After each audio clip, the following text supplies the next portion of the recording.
Hey guys, Magaz here connecting you to Airsoft. The L86A2 from ICS, an AEG I've wanted to get my hands on for a very long time, and it's finally here. Today we're going to take a look at it in depth, starting with a little bit of history of the weapon system this is a replica of, and then moving on to the build quality, features, accuracy, chrono test and magazine compatibility.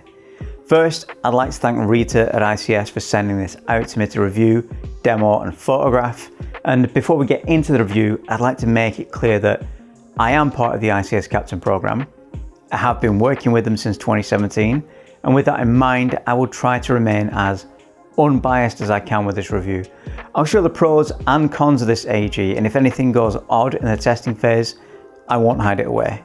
Before we take a look at the ICS take on the L86, let's jump into the history of the real-world weapon system. If you do want to skip over the history section and jump ahead to the review portion of the video, there are timestamps down below for each chapter. The L86A2 is part of the second generation of the SA80 family of British small arms. The SA80 program, short for Small Arms for the 80s, was launched by the UK Ministry of Defence to replace the ageing L1A1 self-loading rifle, or SLR, a 7.62mm NATO battle rifle that had been in service since the 50s.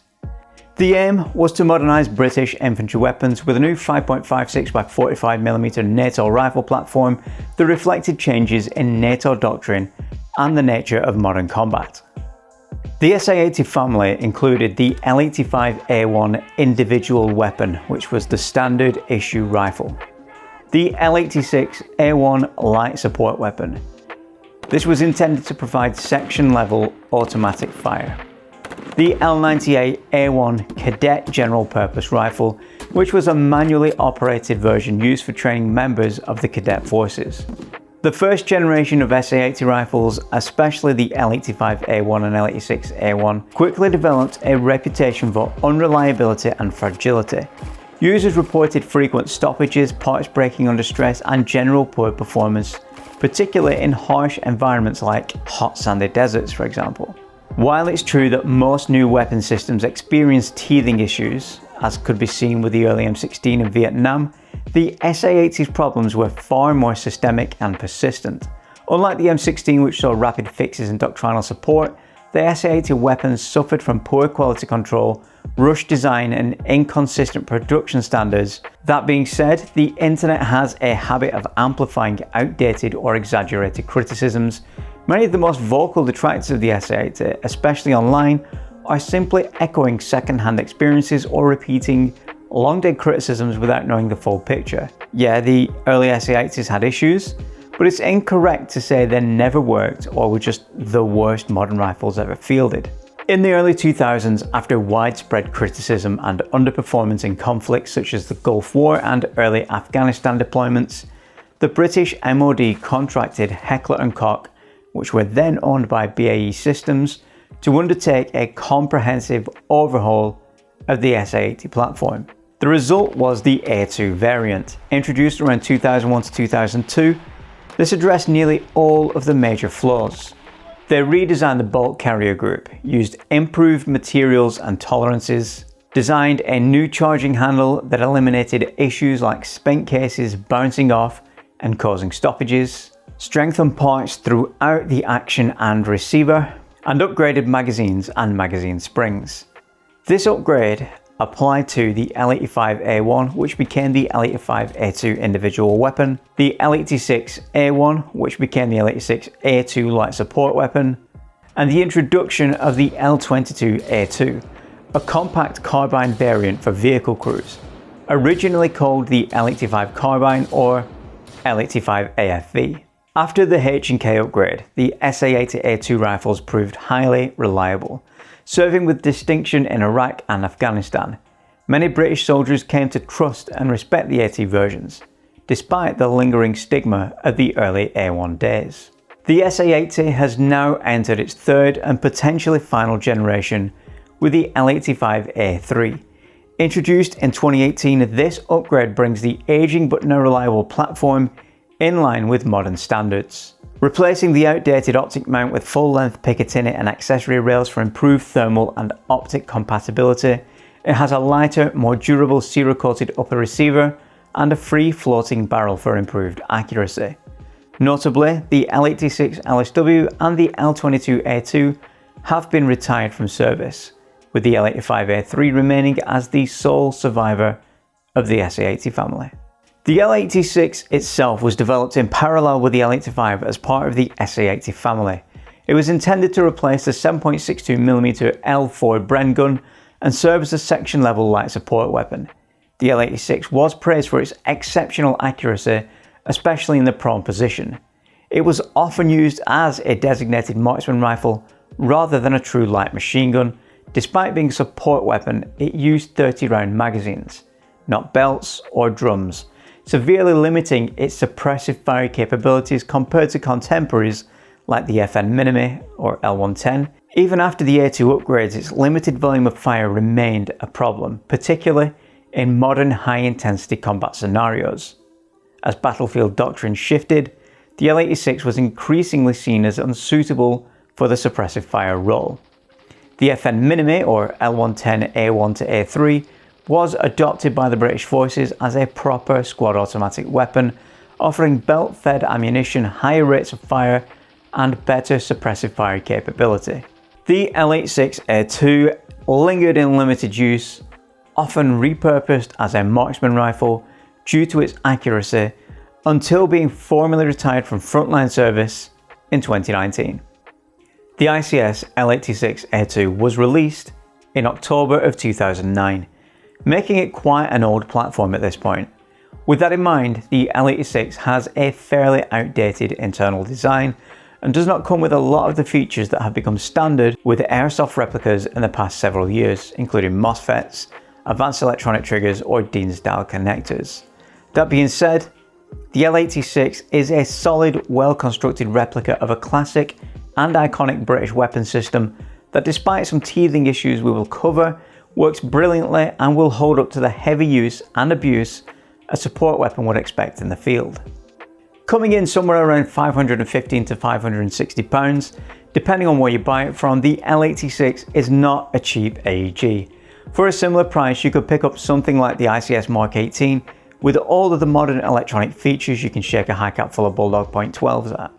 It comes in the classic ICS red and black box. Inside you will find a part schematic, a cleaning and unjamming rod, a link to the online manual, 2 Hicap magazines that hold around 400 BBs, and the LSW itself with a red barrel cover.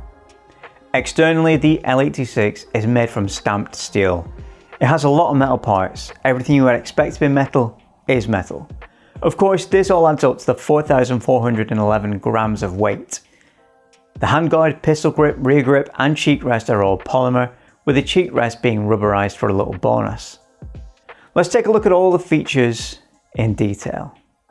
Starting with the trademarks, the L86 has Airsoft electric gun manufactured by ICS, made in Taiwan, Cal 6mm BB on the rear of the right hand side of the lower receiver, just below the bolt lock. On the right side of the magazine well is an embossed serial number, and below that a printed serial number and the words L86A2, 5.56 by 45. The handguard says MG 5.56mm light support L86A2. The only other markings are on the fire selector, which has S for safe and F for fire. The flash hider is removable, but to allow the use of other muzzle devices, you will need to find a short barrel extension to attach to the thread and bring the barrel to the outside of the bridge that connects to the support area of the front end, and possibly slightly past the bipod, depending on what you want to install. Aside from doing that, you are stuck with the standard flash hider.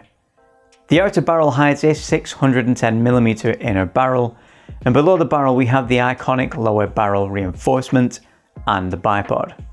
The bipod is secured by a pull bar that unlocks the feet. To release the bipod, pull the bar to the rear and squeeze the legs together. This will unlatch the legs and allow them to swing down 90 degrees. They lock into position and can swing freely either direction. When the L86 is rested on the bipod, it has a full field of motion. This is one of the better designed bipods on a support weapon. The legs can extend by pushing the button and pulling down. To release them, just squeeze the button and the spring-loaded legs reset to the original position. The handguard opens in a very clever way. First, pop up the cover that would give you access to the gas ports on the real weapon. Through here you can see a fake gas tube and the battery connector. On the bottom of the handguard is a little latch. Lifting this allows the right side to swing free. This gives access to a huge battery compartment. On the left side of the handguard is the sling ring. Next is the trigger guard, which is thin metal and hides the snow plow style trigger, which has a satisfying click. Just above the trigger is the safety. Pushed through to the right, it is on safe. It is meant to be deactivated with the index finger of the right hand. The pistol grip is polymer and has a storage compartment in the base. On the left hand side we have the magazine release. Take note of the cage around it, denoting this as an A2 model. Further back we have the fire selector, and above this is what would be the bolt release on the real weapon. It doesn't seem to function on this replica, and that being said, the charging handle can be pulled and locked to the rear. It does the thing. And the bolt hold open on the right hand side can be used as a release in this case. It can also be released by pulling back on it slightly and letting go. With the bolt locked to the rear, you can see the hop dial. The hop dial is similar to the old style M16 dials, but features a crosshead indentation in the center to allow the use of a screwdriver to change it for those with chunky boy fingers. When pulled to the rear, the charging handle knocks the dust cover open. Remember to close this when you're finished messing around with the hop. To the rear of the pistol grip is the rear support grip. This is intended to be gripped while in the prone position with the shoulder brace in use. It allows for better control over the weapon in automatic firing. The shoulder brace is metal in construction and pulls up and folds away easily. On either side of the butt plate, there are loops for an SA80 sling. The iron sights are the standard SA80 style, mounted onto a carrying handle that is secured to a dovetail rail.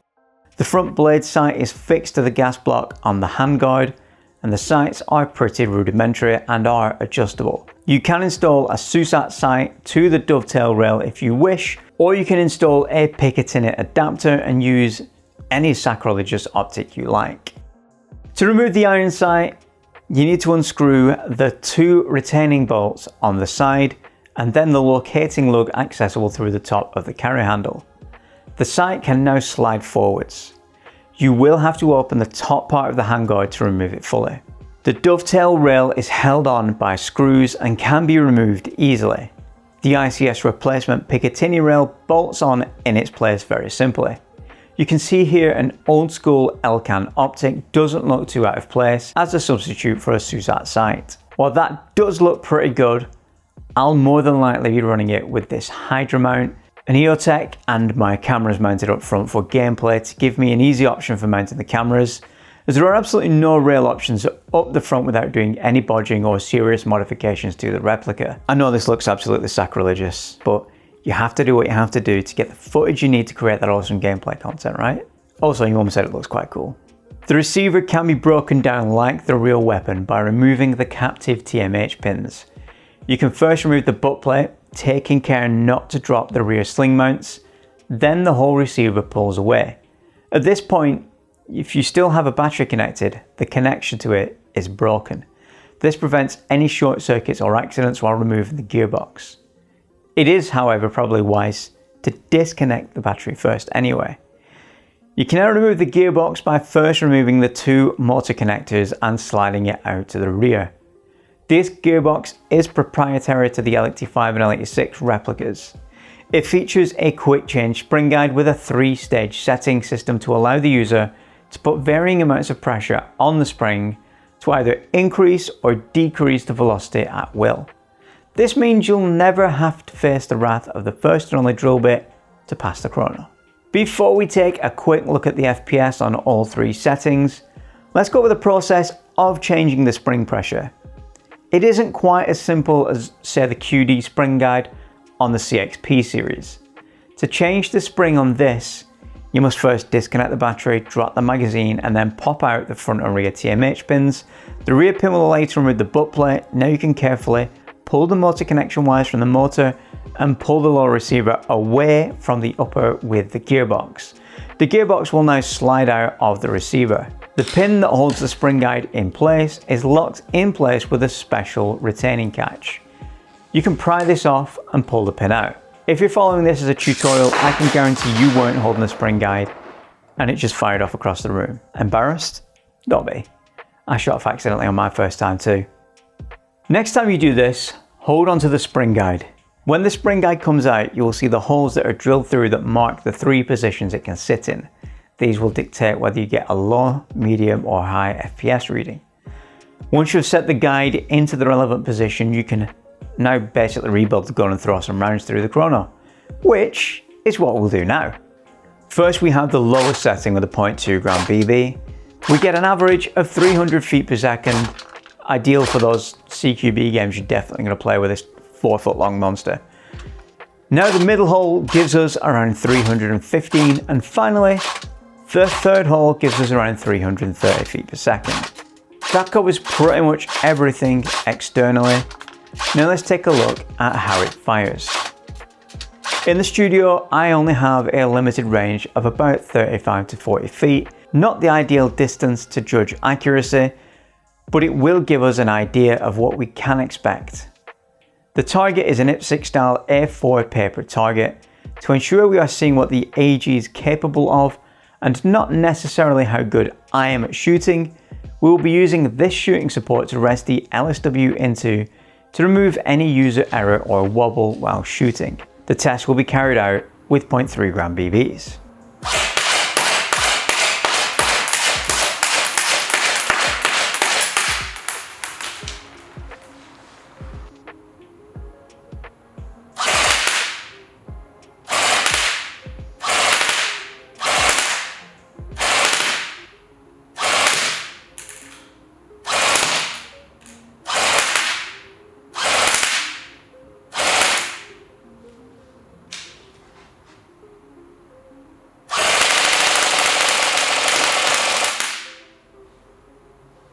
Now let's take a look at the accuracy on automatic using the bipod.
These tests were all made using the included ICS Hicap, which in the box you will see ICS kindly included 2 of.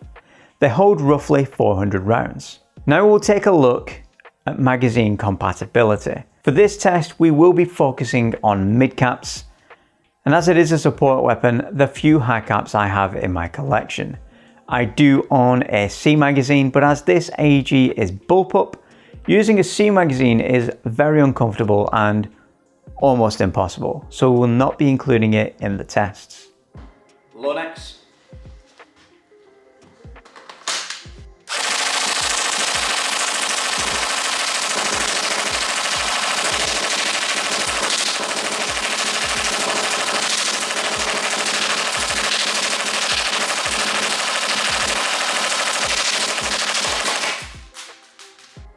Mag 100 rounders.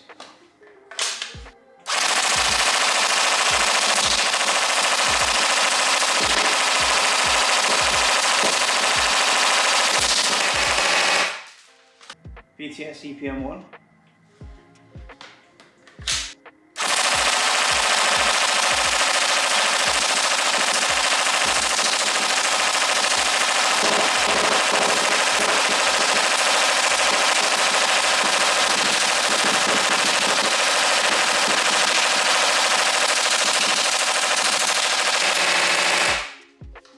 ZC Leopard.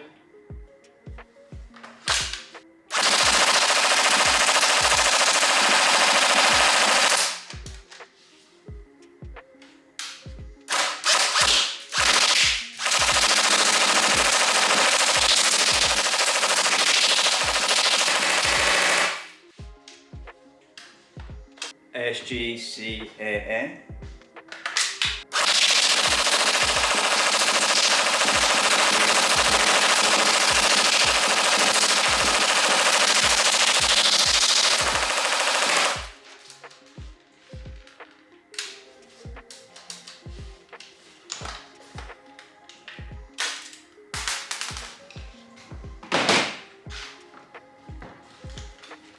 Just having a stoppage.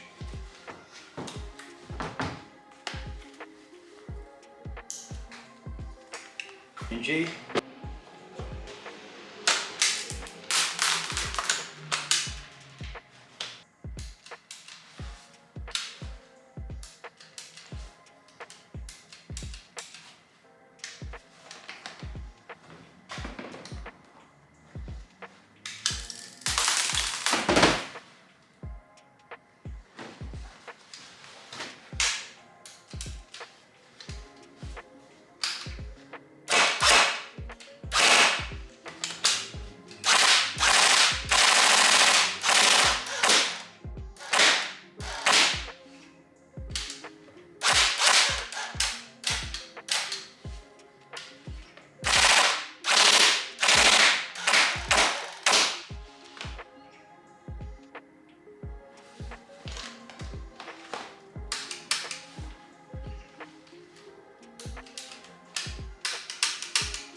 Quick update, sorry about the bad audio. I'm not putting a mic on just to fucking say this. So, I think the issue was the red motor connection wire has no insulation over it and it's touching the receiver, and I think that might be causing a short, and then that's what's blowing the fuses. So I've just wrapped some tape around it and it's immediately started working again. So we're going to run it now and see if it carries on working. The G&G mags don't like to sit in. They like put them in there until they click.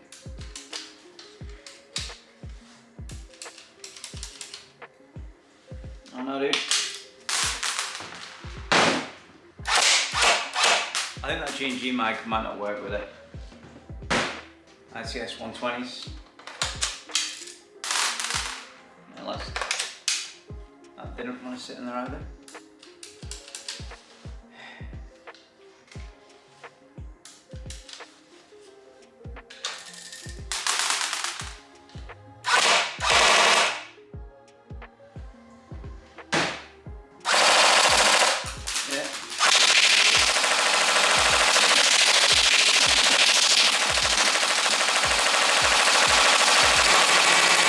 ASG 130 round STANAG magazine.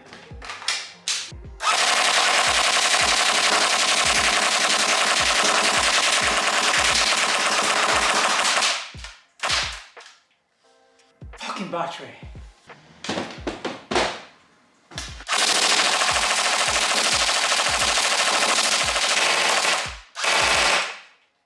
Unknown brand 100 round STANAG magazine.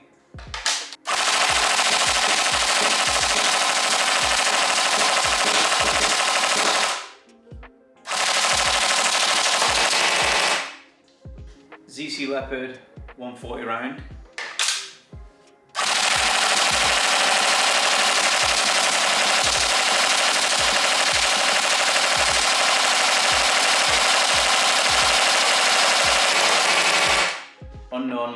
manufacturer, a 120 round STANAG magazine.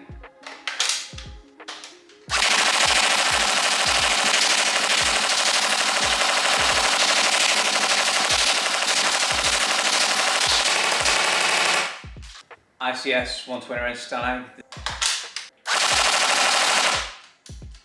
Bitch.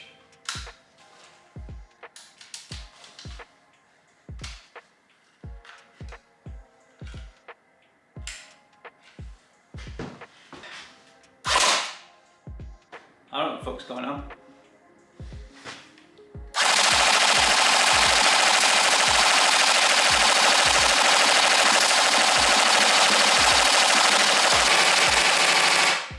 CYMA 100 rounds.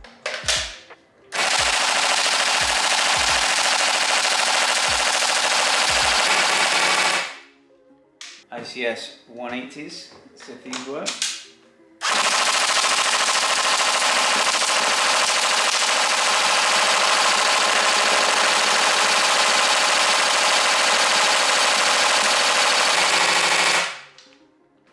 ICS TMag Hicap.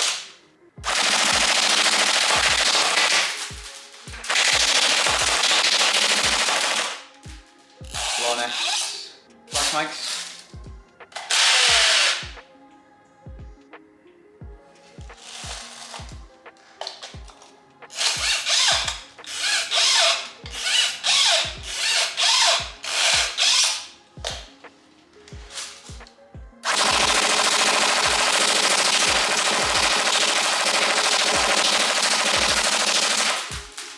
Valken Hicap.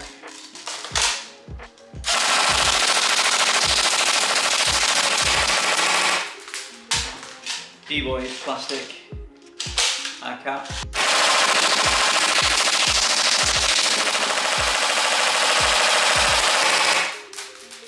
Unknown brand STANAG Hicap.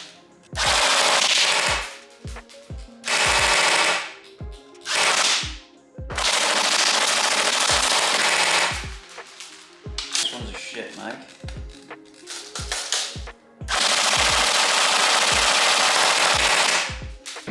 Problems seem to turn up when we put the G&G mags in. Let's chuck one in and have a look.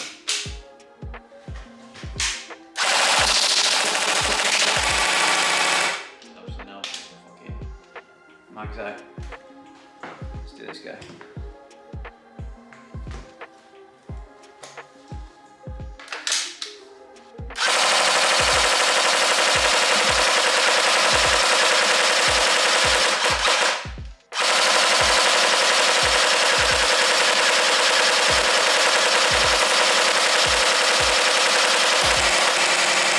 The only issues I had with magazines was with the G&G 120 round polymer magazines. I'm not sure whether when these are inserted they push something out of place or obstruct something, but the majority of times I inserted these magazines, the L86 refused to fire. I also intermittently had the same issue with the ICS 120 round TMag, but strangely not the 180 or Hicap T magazines, despite all three of these magazines having the same exterior shell. I can't explain that one, but I thought it worth mentioning. It's all well and good seeing how well it performs in the studio and in a controlled environment, but you guys want to know how it performs out in the field. So here it is in action at Yorkshire Tactical Airsoft Borderlands.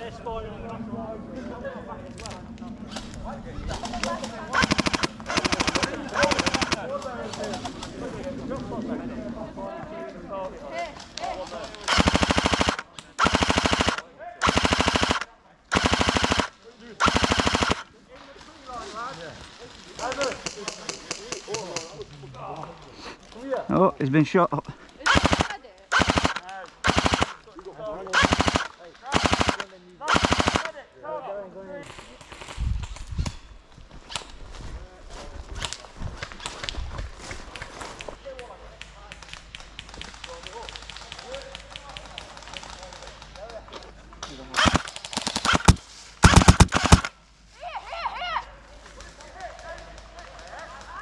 You say hit or hit? Hit. Okay. I thought it was like signaling to the team. Oh yeah.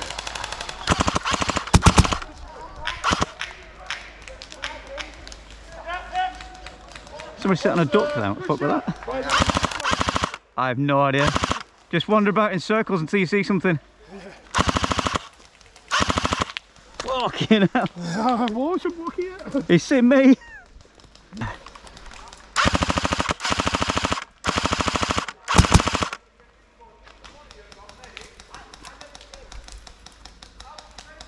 Oh, fucking hell. Shit, magazine. Contact front, 30 metres.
Hang on.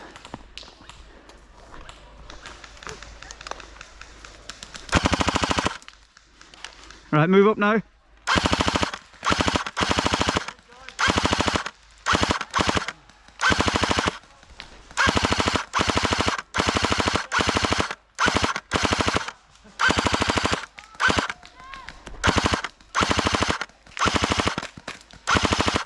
Yep, good shot, dude.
Ah, yep, good shot, dude. Right in the front of the tree. We've got sniper on the tree. Wind your magazine, dude.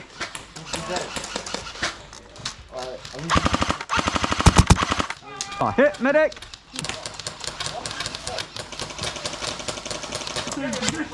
Cool, cheers, dude.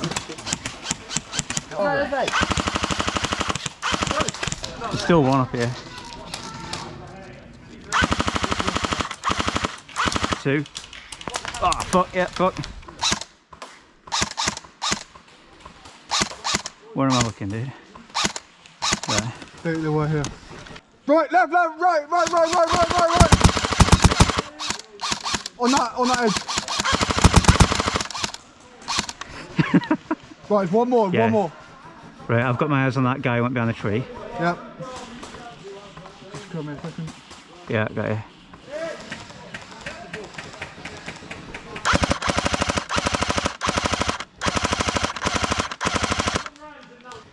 Magazine. Look.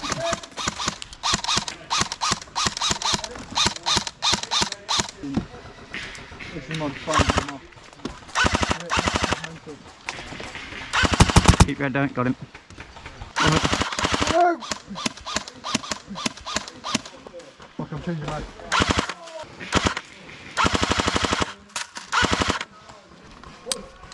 Let's put this bipod away. Jim. Oh yeah, you got him in the head then. There.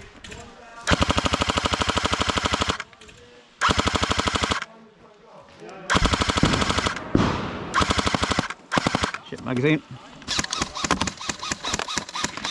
I'm up.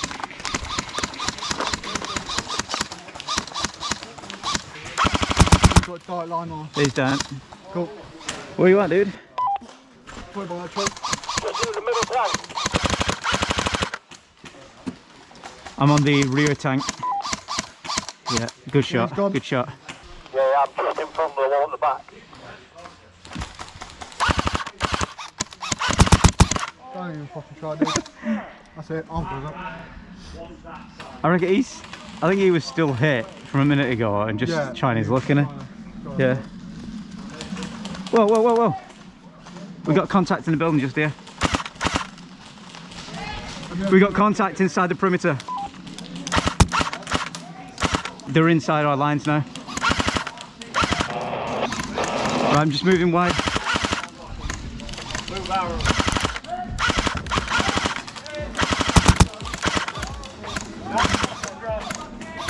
Right, yeah, we've got enemies inside both of these buildings to our left.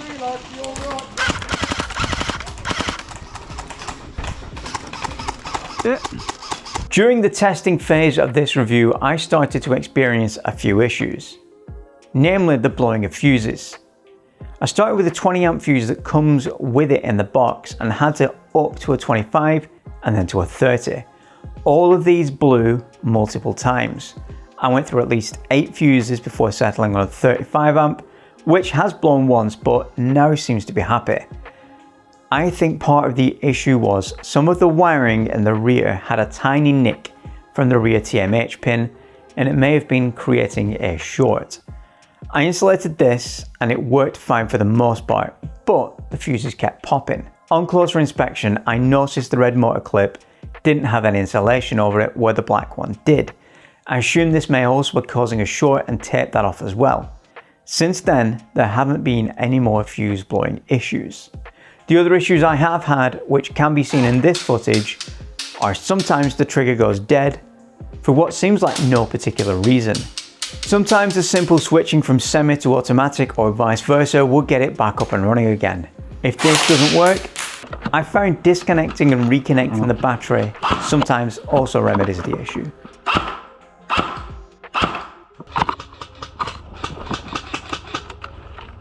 Stoppage. Stop tape! Alright, I'll be back. Somebody pushing to the right. Stoppage. Yeah.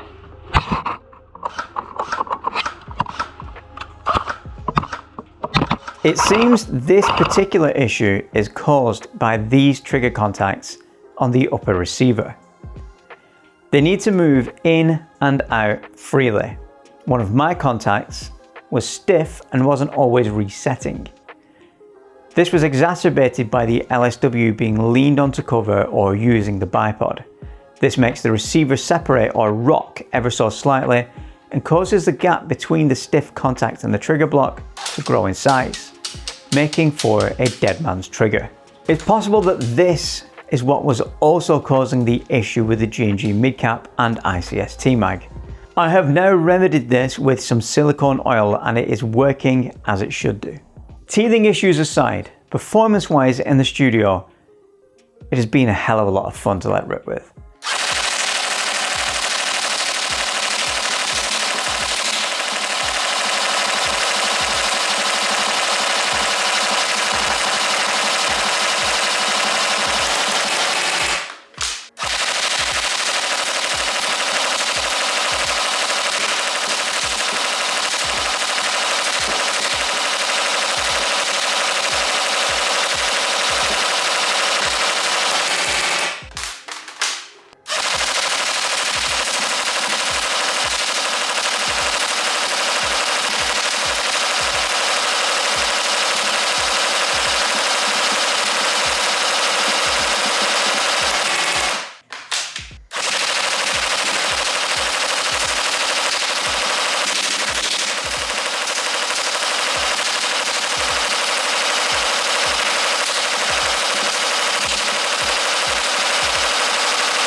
I really wish there was a sensible, super high capacity magazine option for it. Drums and boxes don't really fit with the ergonomics of the LSW, so you're kind of stuck with high caps or mid caps. I'm tempted to try something like the Aries Mega Mag, which is a fat boy STANAG style magazine that holds 900 rounds, but it's going to be a rattly high cap, which isn't something I'm really excited about. The build quality of the LSW is incredible. I've held a real L86 many years ago, and this feels every bit as solid as the real weapon does. Everything that should be metal is metal. It feels high quality, and it is super sturdy stamped steel. That being said, mine may have had a ding while making its journey through the post over to me, as the dust cover is a little difficult to close. The part of the receiver that it slots into was slightly bent outwards, not enough for it to not sit in place, but enough for it to be less slick when closing. The only parts I feel could be sturdier are the bolt hold open, which is a loose, rather flimsy piece of green plastic. I do worry that it takes a hard knock, it might come off. And then the fake bolt release on the opposite side, which is basically just a square piece of plastic that is screwed into the receiver. And it is a shame that it doesn't function, but it's not a deal breaker.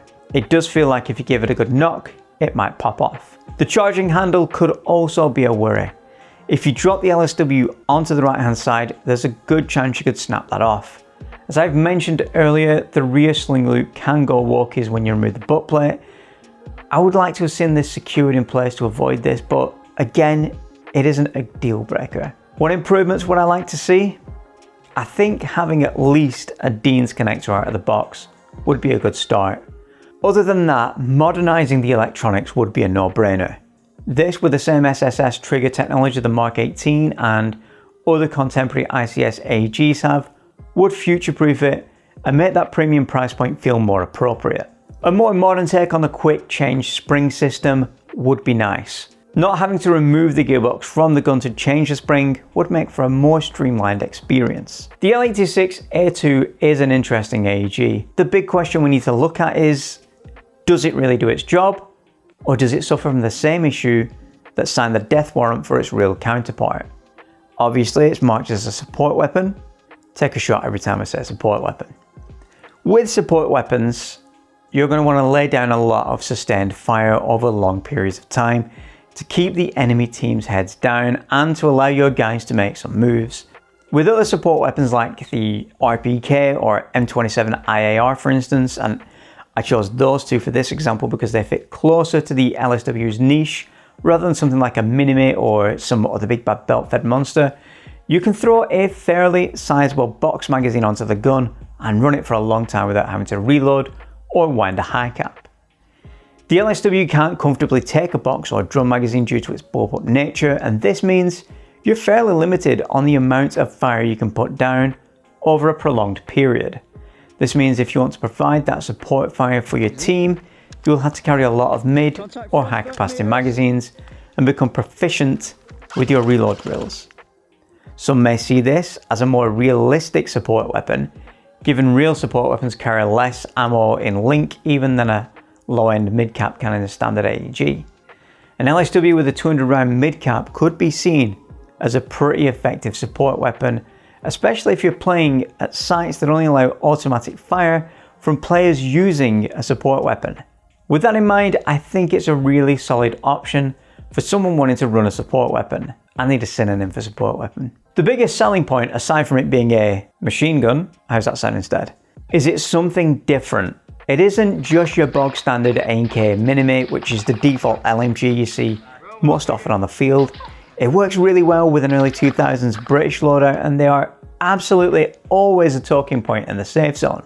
Is it worth the price point? Now this is a difficult one to answer. Given that I've wanted one of these for well over a decade and haven't forked out for one until ICS agreed to send one out to me, bear in mind it still cost me almost as much as a low-end AEG in postage and custom fees to get this out to me. Regardless of ICS sending it out as a review sample and promotional item, it's hard for me to say, yes, 550 wing wangs or thereabouts is a good price to pay for it. I would have liked to see it somewhere around the 350 mark at most. That being said, This is pretty much the only option on the market for a usable, solid, well-performing LSW if you absolutely have to have one. And yes, I'd say it's worth the price. Aside from the teething issues I had at the beginning, I'm in love with this replica and I'll definitely be running it a lot in future. If you have any questions about the L86A2, drop them in the comments down below. If you enjoyed this video or you have found some of the information contained in it useful, hit the like button. Subscribe to see more content like this, and if you want to support the channel like these top tier geezers right here, you can head over to patreon.com/cbmpc. Thanks for watching. I'm Magaz, and remember kids, the air may be soft, but our balls are hard. Also click this playlist for a whole heap of other Airsoft review content.